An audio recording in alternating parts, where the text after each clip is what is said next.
I grew up here. The land was our pantry. Life was good. A lot of families here.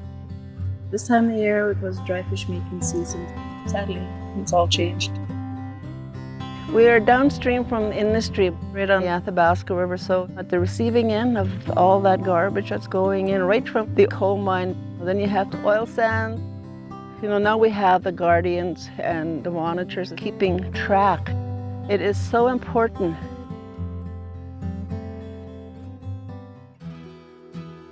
Welcome to Athabasca Chipewyan First Nation's annual fish camp.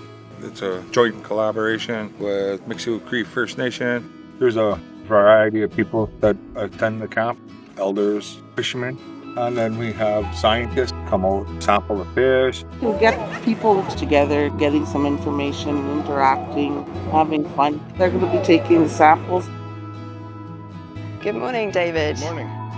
So David set nets last night. They were in the water for about 12 hours. He pulled them out this morning and then he brought them in. Got one marai, about 10 whitefish, gold eyes maybe about 15, so that's the catch. Okay, so where did this fish come from? Lake Athabasca. Close to Isle Cross. About here? Yeah. Okay, that's it for my questions. Yeah. Thank you. And so the idea is that we have multiple fishermen going out to multiple different sites on the lake and actually close by here at Jackfish, and then we'll sample 20 males and 20 females from each site. Okay, number 8 is male, maturity 3. We are the dissecting table. Process is weight, liver, pH, muscle, tissue, metals, then odorless, like an inner ear vein. Odorless will tell the age of the fish, how long it's lived throughout the delta. So we're looking out for indicators of human health and ecosystem health, and whether or not the fish are safe to eat, what contaminants there are in the fish and in the environment and the water, and what impact that might have on the ecosystem. I'd help with the processing of the fish. I really like collecting those samples, send them out lab and see what we get.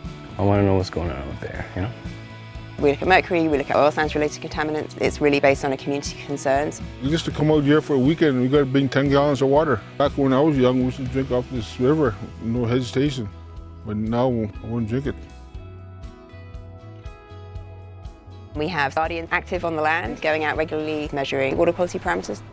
We're looking on for salinity. That's basically like how salty the water is, the pH of the water, dissolved oxygen, the turbidity. It helps us determine the health of the water.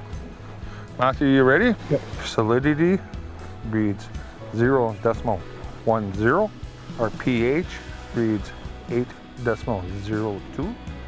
We're the eyes and ears for the nation throughout the traditional territory, and it's up to us to protect our water.